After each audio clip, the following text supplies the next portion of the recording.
அனைத்து நண்பர்களுக்கும் பிறைசூடன் சார்பாக அன்பான வணக்கங்கள்.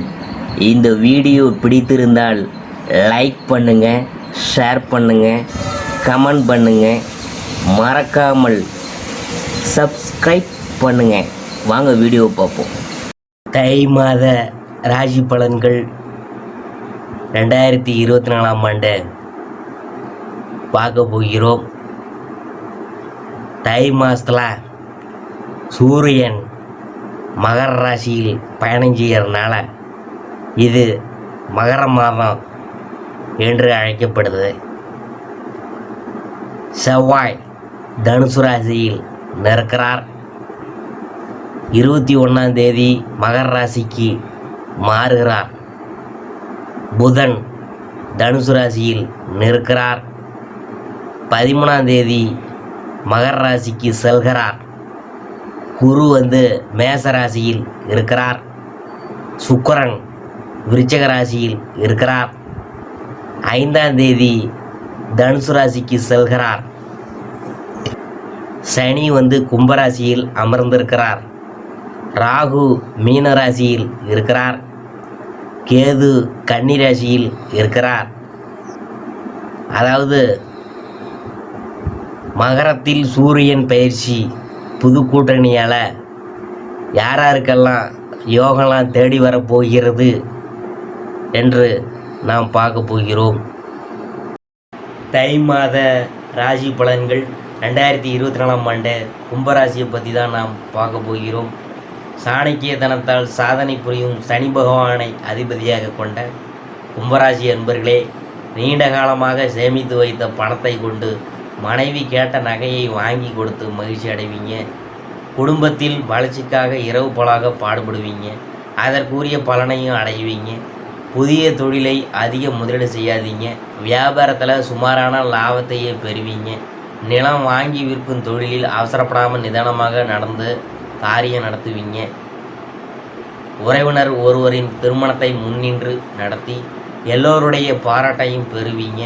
அடுத்தவர்கள் விஷயத்தில் ஈடுபட்டு தேவையில்லாமல் சிக்கலில் மாட்டிக்கொள்ளாதீங்க. நீங்கள் ஆசைப்பட்ட காரை வாங்கி வீட்டுக்கு ஓட்டி வருவீங்க. உறவினர்களின் விருந்து நிகழ்ச்சிகளில் குடும்பத்தோடு கலந்து கொள்வீங்க. ஒத்தகடை யோகா நரசிம்மரை வழிபடுங்க. ஆயுள்லாம் விருத்தியாகுமுங்க.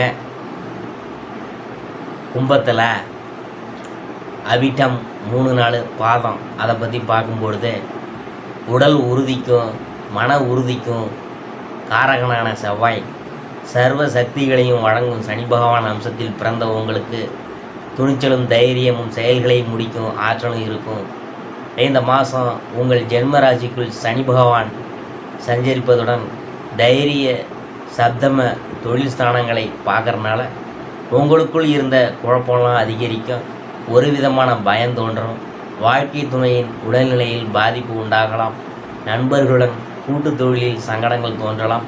தொழிலில் தடைகளும் வருமான குறைவும் ஏற்படும். அதே நேரத்தில் லாபஸ்தானத்தில் சஞ்சரிக்கும் செவ்வாய் உங்கள் செயல்களை வெற்றியாக்குவார். நெருக்கடியில் இருந்து உங்களை பாதுகாப்பார்.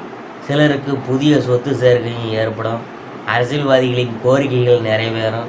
புதிய பொறுப்பு சேரும். பணியாளர்களுக்கு மறைமுக தொல்லை அதிகரித்தாலும் அதை சமாளிக்கும் சக்தி உண்டாகும். குடும்பத்தில் சலசலப்பு தோன்றி மறையும் என்பதனால் விழிப்புணர்வு அவசியம். பெண்களுக்கு வார்த்தைகளில் நிதானம் தேவை. குடும்ப பொறுப்பு அதிகரிக்கும். கணவரின் நலனில் சங்கடங்கள் ஏற்படும். புதிய முயற்சிகள் இழுபறியாகும். எதிரிகளின் தொல்லை அதிகரிக்கும் என்பதனால் ஒவ்வொரு செயலிலும் எச்சரிக்கையே அவசியம். மாணவர்கள் இந்த காலகட்டத்தில் படிப்பில் முழுமையான கவனம் செலுத்துவது அவசியம். சந்திராஷ்டமம் ஜனவரி 27. அதிர்ஷ்டமான நாள் ஜனவரி 17, 18, 26, பிப்ரவரி 8, 9. பரிகாரம் என்னன்னு பார்க்கும்பொழுது சனீஸ்வரருக்கு நல்லெண்ணெய் தீபம் ஏற்றி வழிபட சங்கடங்கள்லாம் விலகும். அடுத்தது கும்பராசியில் சதயத்தை பற்றி தான் நாம் பார்க்க போகிறோம். போக காரகனான ராகு கர்ம காரகனான சனி பகவான் அம்சத்தில் பிறந்த உங்களுக்கு எந்த ஒன்றிலும் ஆதாயத்தை நோக்கியே சிந்தனையே அதிகமாக இருக்கும். இந்த மாதம் குடும்பஸ்தானத்தில் ராகு, அஷ்டமஸ்தானத்தில் கேது சஞ்சரிக்கிறதுனால குடும்பத்தில் எதிர்பாராத சங்கடங்கள் ஏற்படும். வருமானத்தில் தடை தாமதம் உண்டாகும். உங்கள் முயற்சிகளிலும் தடைகள் ஏற்படும். எதிரிகளால் சங்கடங்களை சந்திக்க நேரும். விரயஸ்தானத்தில் சஞ்சரிக்கும் சூரியனால் அரசு வழி செயல்களில் தடைகளுடன் சிலர் அபராதம் செலுத்தவும் நேரும். மாதத்தின் முற்பகுதியில் செவ்வாய் பகவான் உங்களுக்கு சாதகமாக சஞ்சரிக்கிறதுனால பெரிய அளவில் நெருக்கடி இல்லாமல் போவோம். அதே சமயம் பிற்பகுதியில் நெருக்கடி அதிகரிக்கும். ஏதோ ஒரு குழப்பம் மனசுக்குள் இருந்து கொண்டே இருக்கும். பணியாளர்கள் தங்கள் பணியில் முழுமையான கவனம் செலுத்த வேண்டும். தொழிலில் அக்கறை இருக்க வேண்டும். இல்லையெனில் சங்கடங்கள் ஏற்படலாம். வாழ்க்கை துணையை இந்த காலகட்டத்தில் அனுசரித்து போகணும். நிதானமாகவும் செயல்படணும். அதான் உங்களுக்கு நல்லது. புதிய முயற்சிகள் இந்த மாதம் வேணாம்.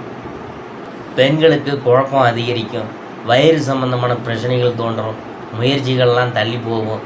குடும்பத்தில் தேவையற்ற சங்கடம் ஏற்படும். அரசியல்வாதிகள் தலைமையிடம் அனுசரித்து போகணும். அதான் உங்களுக்கு நல்லது. மாணவர்கள் படிப்பில் மட்டும் கவனத்தை செலுத்தணும். அதான் உங்களுக்கு நல்லது. அடுத்தது சந்திராசிரமம் ஜனவரி 28, 29. அதிர்ஷ்டமான நாள் ஜனவரி 17, 22, 26, 31, பிப்ரவரி 4, 8. அடுத்தது பரிகாரம் என்னன்னு பார்க்கும்பொழுது நவகிரக வழிபாட்டில் நன்மை உண்டாகும். அடுத்தது கும்பராசியில் புரட்டாதி 1, 2, 3 பாதம். அதை பற்றி தான் நாம் பார்க்க போகிறோம். ஆயுள் காரகனான சனி பகவான் தனக்காரகனான குருவின் அம்சத்தில் பிறந்த உங்களுக்கு சமூகத்தில் எப்பொழுதும் தனி அந்தஸ்தும் கௌரவமும் இருக்கும். இந்த மாதத்தில் உங்கள் நட்சத்திரநாதன் 3ஆம் இடத்தில் சஞ்சரிக்கிறதுனால போட்டியாளர்கள் அதிகரிப்பாங்க என்றாலும் அவருடைய பார்வைகள் சப்தம பாக்கிய லாபஸ்தானத்தில் பதியறதுனால எல்லாவற்றையும் சமாளிக்கும் சக்தி உண்டாகும். வருமானம் அதிகரிக்கும். கடவுளின் அருள் உண்டாகும். லாபஸ்தானத்தில் சஞ்சரிக்கும் செவ்வாயும் புதனும் மாதத்தின் முற்பகுதியில் உங்கள் முயற்சிகளை வெற்றியாக்குவாங்க. தொழில் பணியில் இருந்த பிரச்சனைகள் விலக்கி வைப்பாங்க. மக்கள் மத்தியில் அந்தஸ்து உயரும். அரசியல்வாதிகளுக்கு எதிர்பார்த்த பொறுப்பு சேரும். தொழிலாளர்கள் முயற்சி வெற்றியாகும். விருப்பங்கள் யாவும் நிறைவேறும். சிலருக்கு புதிய சொத்து சேர்க்கை உண்டாகும். கோயில் வழிபாட்டில் பங்கேற்பீங்க. பெண்களுக்கு குடும்பத்தில் சில சங்கடங்கள் தோன்றும். உங்களுக்கு எதிராக சிலர் செயல்படுவாங்க. மறைமுக தொல்லைகள் அதிகரிக்கும் என்கிறனால இந்த காலகட்டத்தில் ஒவ்வொரு செயலிலும் நிதானமாக இருக்கணும். மாணவர்கள் படிப்பில் முழு கவனம் செலுத்துவது நல்லது. சந்திராஷ்டமம் அப்படின்னு பார்க்கும்பொழுது ஜனவரி 29. அதிர்ஷ்டமான நாள் அப்படின்னு பார்க்கும்பொழுது ஜனவரி 17, 21, 26, 30, பிப்ரவரி 3, 8, 12. பரிகாரம் என்னன்னு பார்க்கும்பொழுது மகாலிங்கேஸ்வரரை வழிபட்டால் அனைத்து தடைகளும் விலகுமுங்க. இதுவரைக்கும் நாம் பார்த்தது தை மாத ராசி பலன்கள் 2024ஆம் ஆண்டு கும்பராசியை பற்றி தான் நாம் பார்த்தோம்.